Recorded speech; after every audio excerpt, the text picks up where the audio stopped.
Au programme d'aujourd'hui, famille, passé et poids du passé.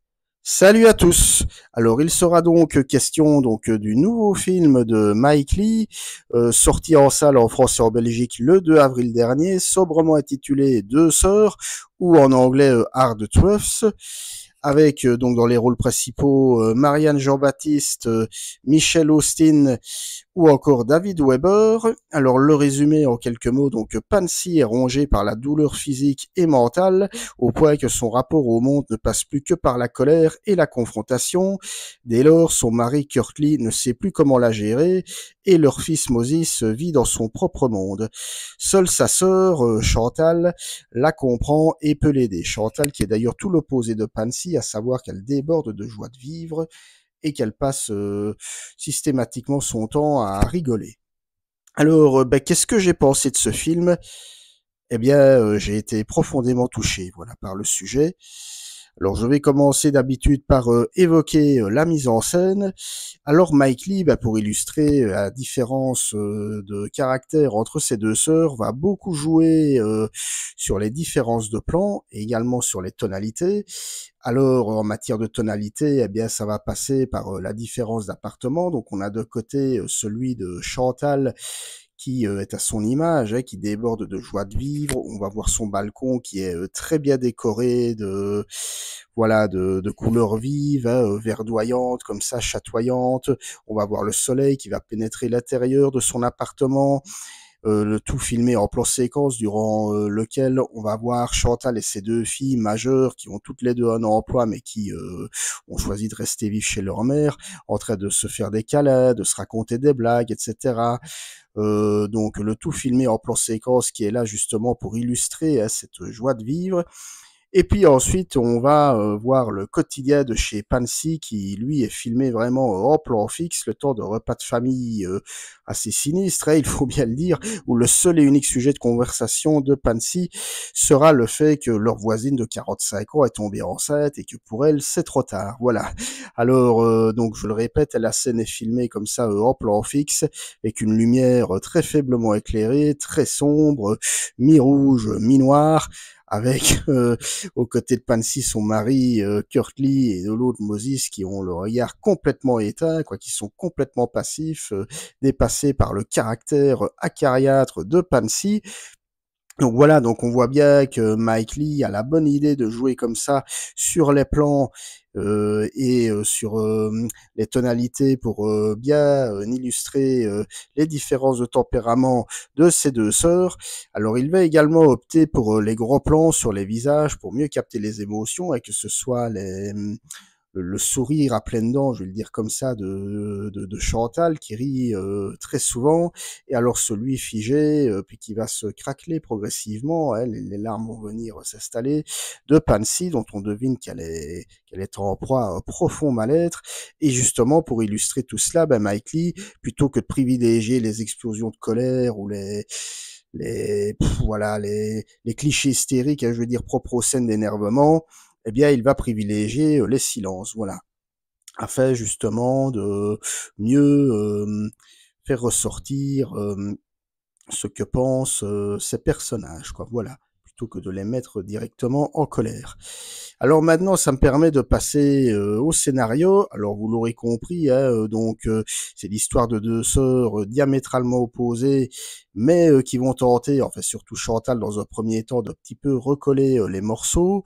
Alors on devine bien que ce qui est à l'origine du comportement dégradant de Pansy, ça concerne le décès de leur mère, auquel Pansy n'a jamais été proche, et d'ailleurs on comprend vite, sans vouloir trop en dire, que Pansy serait même lié, alors il y a pas, c'est pas du tout un thriller, hein, c'est pas ça, mais aux derniers instants de sa mère, voilà.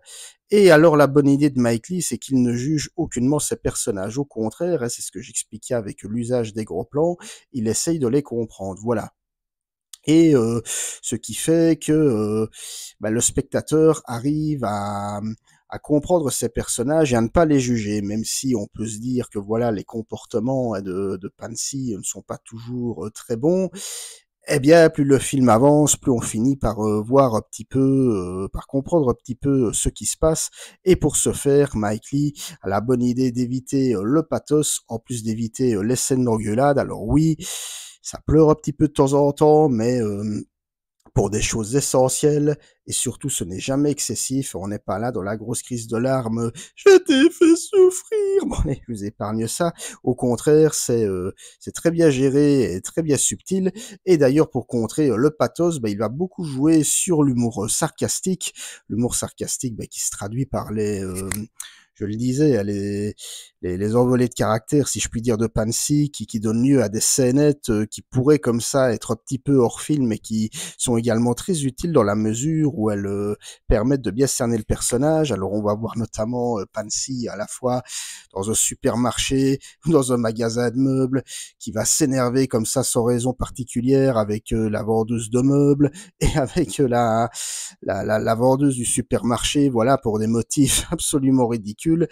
Et j'ai envie de dire, ça me fait un peu penser sur papier à du Sean Baker, quoi. Je veux dire, le fait que voilà, on ça part, enfin je veux dire, ça démarre un petit peu, enfin voilà, on commence un petit peu par se chamailler sur des sujets a priori complètement banals, et puis petit à petit ça vire progressivement à la dispute et ça part tellement loin que ça redevient complètement burlesque, complètement absurde. Hein, je repense notamment à la fameuse séquence dans la maison d'Anora.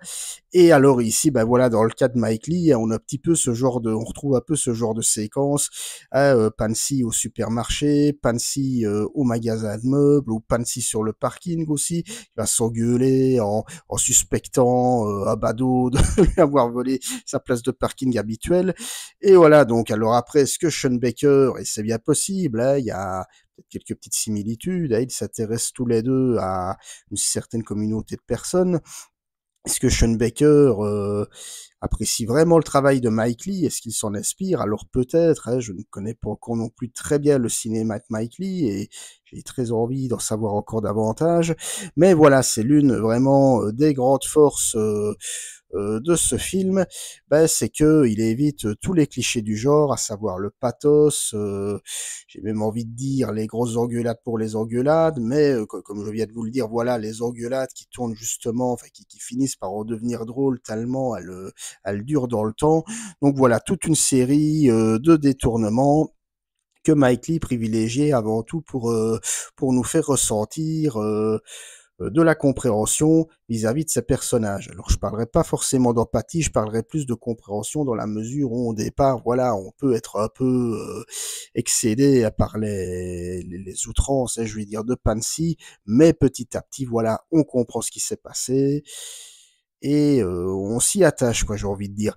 Et alors, j'ai envie de dire, et ce sera mon point suivant, hein, l'interprétation, il y a aussi beaucoup pour beaucoup de choses. Alors voilà, comment ne pas louer l'interprétation de Marianne Jean-Baptiste qui est superbe, donc dans le rôle de Pansy qui est vraiment génial. Voilà, Marianne Jean-Baptiste, dont c'est la seconde collaboration avec Mike Lee, ils avaient déjà travaillé ensemble dans le magnifique Secret et mensonge que je vous recommande de voir absolument. Et voilà, un rôle totalement opposé. Dans Secret et mensonge, c'était une jeune femme comme ça, pleine de vie, pleine de charme. Ici, c'est vraiment la femme acariâtre, très mal dans sa peau, qui distille son mal-être sur ses proches. Et alors ici, je veux dire, voilà, on sent que elle en fait jamais trop, quoi. Je veux dire, elle joue de manière, voilà, elle sait quand se mettre en colère, elle sait quand être triste, et elle n'en fait jamais trop, quoi. Je veux dire, elle arrive toujours à rester à la limite, quoi. Je veux dire, sans verser dans le cabotinage, sans voilà, sans démonstration lacrymale, hein, c'est-à-dire sans de trop fortes larmes, ou même dans les scènes de colère, sans en faire trop. Donc vraiment, elle est pour moi vraiment géniale, voilà. Et alors à ses côtés, on a dans le rôle beaucoup plus lumineux de Chantal, Michelle Austin, qui lui donne la réplique avec brio, quoi, je lui dirais, qui interprète donc voilà cette femme débordante de joie de vivre, mais en même temps aussi qui est très sensible, qui elle-même, hein, vu que son sœur a été confrontée aux mêmes horreurs du passé, mais qui a choisi une autre façon de voir la vie, voilà, et qui justement le joue très bien, est parfaitement sobre, n'en fait pas des tonnes dans la joie et la bonne humeur. Donc vraiment, on a une direction d'acteur vraiment au poil, si je puis dire. Avec également, je veux dire, David Weber dans le rôle, même si on le voit beaucoup moins, de Kurt Lee, le mari qui est de plus en plus état, de Pansy qui ne sait plus trop quoi faire de son épouse. Voilà, donc direction d'acteur aux petits oignons. Et donc pour toutes ces raisons que je viens d'évoquer, je vous recommande donc Deux sœurs de Mike Lee. Alors je n'ai pas encore vu tous les films de Mike Lee. Hein. Bon, j'ai vu voilà Be Happy, Secret et mensonge, entre autres. Mais voilà, alors c'est peut-être pas, j'ai envie de dire forcément son meilleur film, mais en tout cas c'est un film qui est bien réalisé, comme je vous le disais, qui ne manque pas de traiter de sujets qui peuvent parler à tout le monde, hein, la famille. Voilà, hein, je pense qu'on a tous des histoires de famille, hein, tous et toutes. Et un film, voilà, qui joue avant tout la carte de la vie, qui n'oublie pas de nous dire que même si la vie est parfois compliquée, elle n'est pas non plus désastreuse, voilà. Donc un film qui fait du bien, alors oui, on peut trouver le personnage un peu détestable, etc. Mais voilà, comme je le disais, sans vouloir trop en dire, voilà, ce n'est pas gratuit. Rien n'est jamais fait au hasard avec ce film. Donc voilà, je vous recommande chaudement Deux sœurs, donc un petit bijou signé Mike Lee. Voilà, c'en est tout pour cette critique. N'hésitez pas à me dire dans les commentaires si vous avez vu le film, ce que vous en avez pensé, ce que vous pensez également du travail de Mike Lee, hein, c'est aussi intéressant. N'hésitez pas à me suivre sur les différents réseaux. Quant à nous, on va se retrouver bientôt pour de nouvelles aventures. D'ici là, je vous souhaite une bonne fin de semaine et d'ores et déjà un bon week-end. Salut, ciao.